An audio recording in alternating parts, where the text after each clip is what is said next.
Welcome back. ఈనాటి news బులెటిన్లో మరిన్ని వివరాలు. వివేకానంద చారిటబుల్ ట్రస్ట్ ఆధ్వర్యంలో వృద్ధులకు దుప్పట్ల పంపిణీ కార్యక్రమం నిర్వహించారు.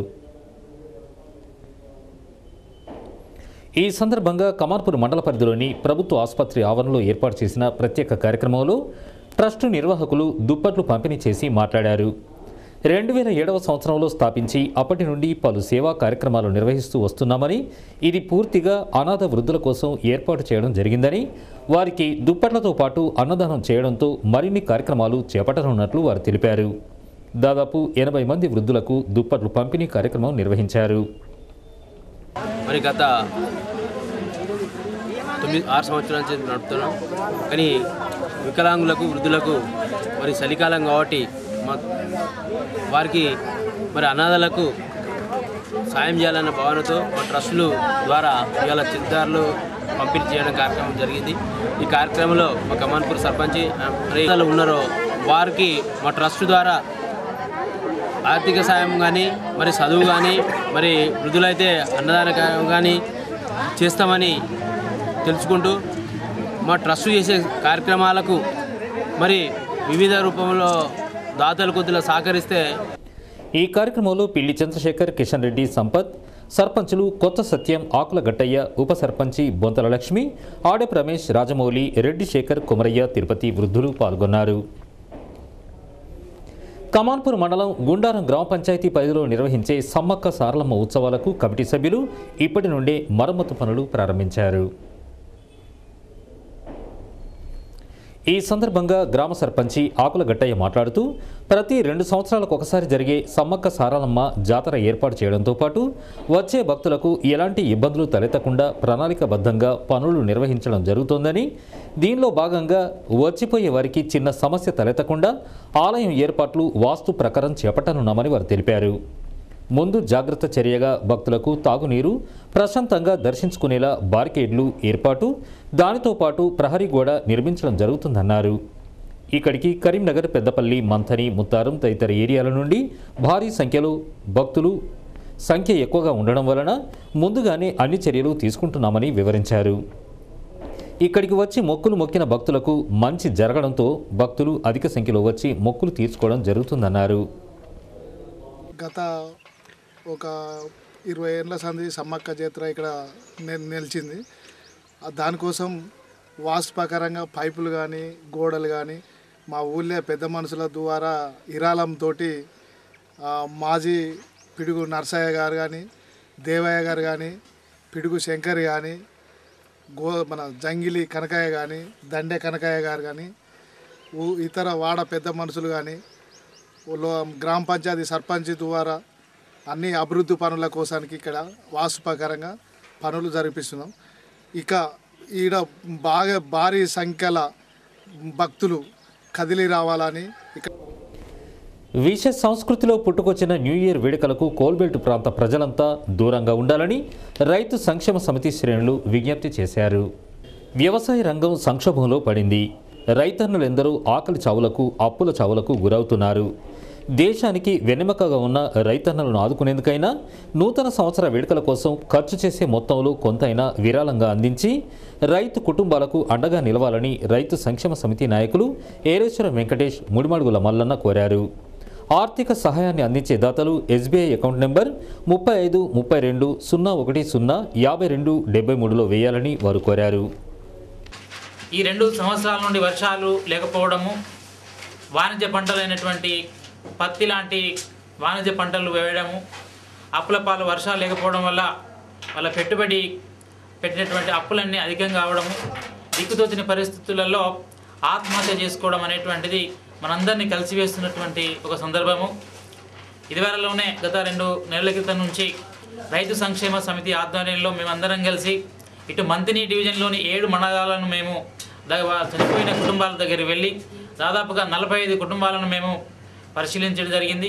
ఈ పరిశీలించినటువంటి వాళ్ళలో దాదాపు అందరూ కూడా పేద రైతులు, ఆ తర్వాత SC ST BCకి సంబంధించినటువంటి రైతులు, వీళ్ళందరూ కూడా వాళ్ళ కుటుంబాలు పెద్ద దిక్కును కోల్పోవడంతో వాళ్ళందరూ దిక్కుతోచిన పరిస్థితులలో పడిపోయారు.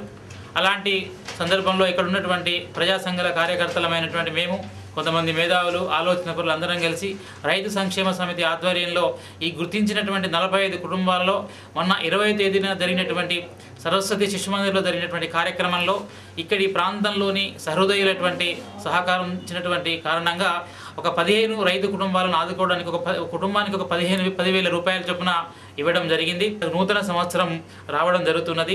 ప్రతి సంవత్సరం డిసెంబర్ 31 జనవరి 1కు మనము ఇక్కడ అందరం కూడా అత్యంత ఉత్సాహంతో ఆనందంతో కొత్త సంవత్సరాన్ని స్వాగతించడం అనేటువంటిది మనం గత సంవత్సరాల కాలంగా మనం చేస్తూ వస్తున్నాం.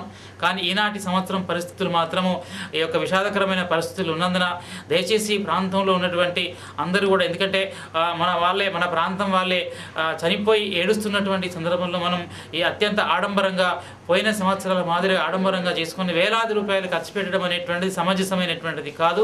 మనం పెట్టి అన్నదాతలు ఆత్మహత్య చేసుకుంటుందంటే ఇక్కడున్న వ్యవసాయ విధానం, ఇక్కడ ఒక పాలకవర్గం విధానము ఆత్మహత్యలకు దారితీస్తున్నాయి. ఇప్పటికీ మేము కరీంనగర్ జిల్లాలో 80 మంది కుటుంబాలు దగ్గరికి పోయినాము. అనేకమైన ఇబ్బందులు వాళ్ళకు పాపం పూట గడవడం కష్టమైంది. ఇలా 80% ఉన్న అన్నదాతలు ఆత్మహత్య చేసుకుంటారంటే ఒక విధంగా రాజ్యాంగం సంక్షోభాలు ఉన్నట్టే.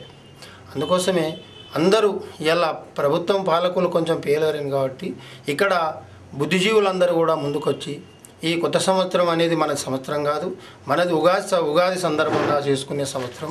ఇది రైతులు చేసుకునే పండుగ. ఇది రైతులు ఇప్పుడు చేసుకునే పరిస్థితులు ఉన్నారు కాబట్టి అందరూ బుద్ధిజీవులు, మేధావులు, ఉద్యోగస్తులు ముందుకొచ్చి కొంత అన్నదాతకు మనము సహాయంగా ఉండి వాళ్ళకు కొంత సౌహృదంతో వాళ్ళకి ఎంతో కొంత సహాయం చేద్దామని. ఈ కార్యక్రమంలో వేముల అశోక్, ఆవుల రాజేష్ యాదవ్, శ్రీనివాస్ గౌడ్, బాలరాజేశం, తోట తిరుపతి తదితరులు పాల్గొన్నారు. ఎస్ఎఫ్ఐ 46వ ఆవిర్భావ దినోత్సవ వేడుకలు ఖనిలో ఘనంగా జరిగాయి. స్వాతంత్రం, ప్రజాస్వామ్యం, సోషలిజం అనే ఎజెండాతో ఎస్ఎఫ్ఐ ముందుకు పోతున్న నేపథ్యంలో ఖని కాలేజీల్లో ఎస్ఎఫ్ఐ జెండాలను ఆవిష్కరించారు. అనంతరం విద్యా సమస్యల పరిష్కారం కోసం ఎస్ఎఫ్ఐ చేయబోతున్న ఉద్యమాలను నాయకులు వెల్లడించారు. భారత విద్యార్థి ఫెడరేషన్ ఎస్ఎఫ్ఐ ఆధ్వర్యం ఎస్ఎఫ్ఐ విద్యార్థి సంఘం 46వ ఆవిర్భావ దినోత్సవం సందర్భంగా ఈరోజు జెండా ఆవిష్కరణ చేయడం జరుగుతుంది.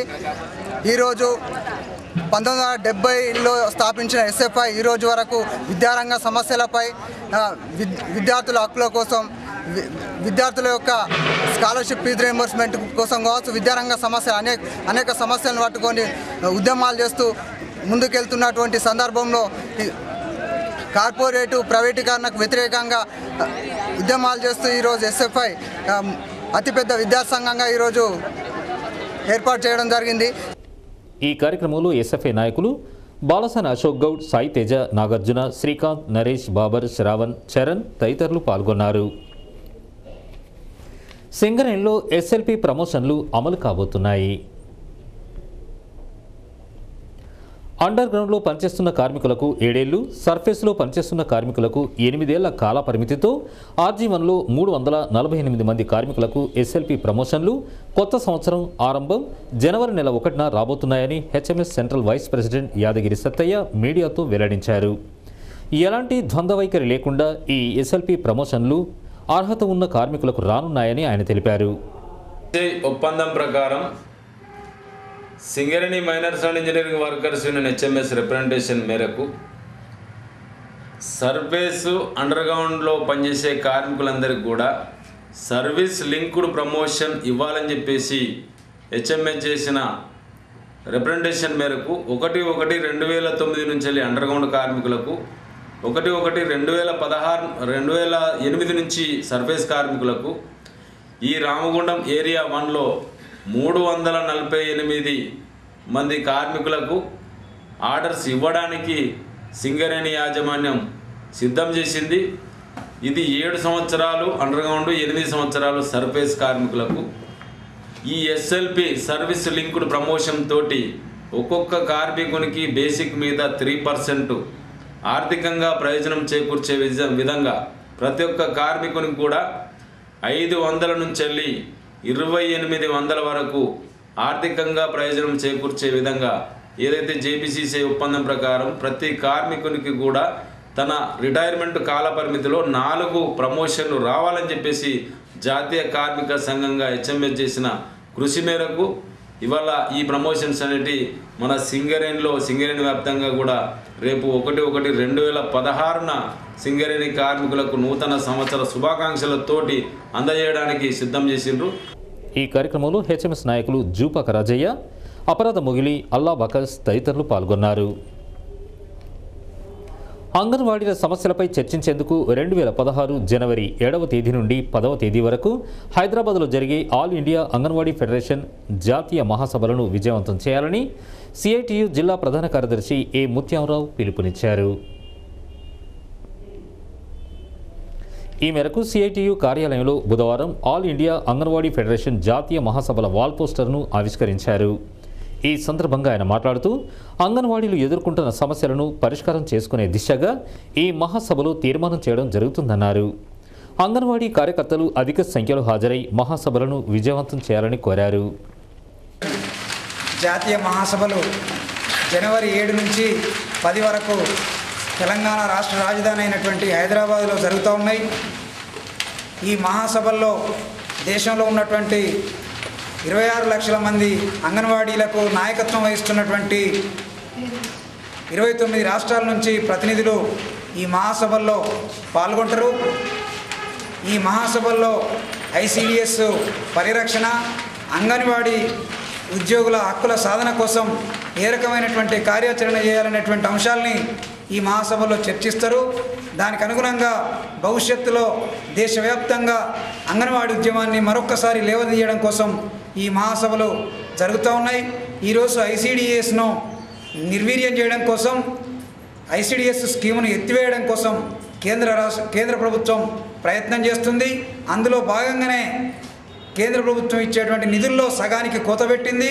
సగానికి కోత పెట్టడమే కాదు, వారు ఇచ్చేటువంటి నిధుల్ని అంగన్వాడీ జీతభత్యాల కోసం కాకుండా, ఫీడింగ్ కోసం కాకుండా, అదేవిధంగా టీఏడీఏల కోసం కాకుండా కేవలం మౌలిక సదుపాయాల కోసం మాత్రమే కేంద్ర ప్రభుత్వం ఇచ్చేటువంటి నిధుల్ని ఖర్చు పెట్టారనేటువంటి కండిషన్ పెట్టింది. అదేవిధంగా ఇప్పుడు సెంటర్ల విలీనం పేరుతోటి 32,000 ఉన్నటువంటి అంగన్వాడీ సెంటర్స్ను 15,000కి ఎట్లా తగ్గించాలనేటువంటి కుట్రలో భాగంగానే సెంటర్ల విలీనం చేస్తున్నది. ఈ విలీనాన్ని కూడా ఈ జాతీయ మహాసభలో చర్చించి దీనికి వ్యతిరేకంగా కూడా కార్యక్రమాన్ని రూపొందిస్తారు.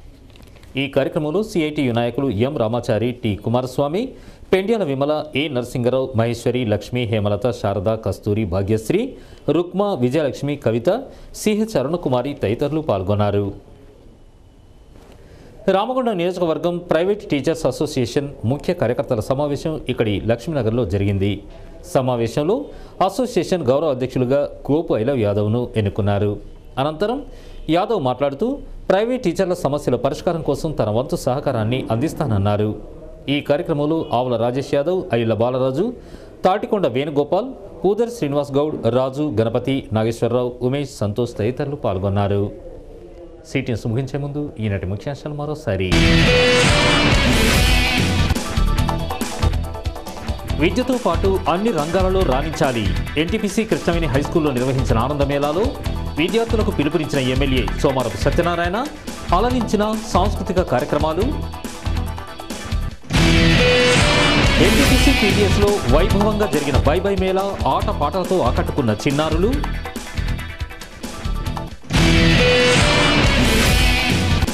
ఇతరులకు ఇబ్బందులు కలిగించకుండా న్యూ ఇయర్ వేడుకలు ఆనందంగా జరుపుకోండి. 31న రాత్రి పటిష్టమైన పోలీసు బందోబస్తును ఏర్పాటు చేస్తున్నామంటున్న Khani ASP Vishnu S Warriers. ACB రైడ్లో సింగరేణి సివిల్ అధికారి మధుసూదన్ రావు అవినీతి భాగోతం బయటపడడం దురదృష్టకరం. సిటీ న్యూస్లో ఆవేదన వ్యక్తం చేసిన ఏఐటీయూసీ నేత వై గట్టయ్య. రైతన్నల కుటుంబాలను ఆదుకునేందుకు న్యూ ఇయర్ వేడుకల కోసం ఉపయోగించే కొంత మొత్తాన్ని విరాళంగా అందించండి. ప్రజలకు తెలంగాణ రైతు సంక్షేమ సమితి శ్రేణుల విజ్ఞప్తి. దీపం పథకం లబ్ధిదారులను ఆర్థిక ఇబ్బందులకు గురిచేస్తున్న ఎన్టీపీసీ శ్రీమయి గ్యాస్ ఏజెన్సీ వైఖరి మార్చుకోకుంటే ఆందోళన తప్పవంటున్న కాంగ్రెస్, యూత్ కాంగ్రెస్ నాయకులు. ఇవి నాటి విశేషాలు. మరిన్ని తాజా విశేషాలతో మళ్ళీ కలుసుకుందాం. అంతవరకు సెలవు. నమస్కారం.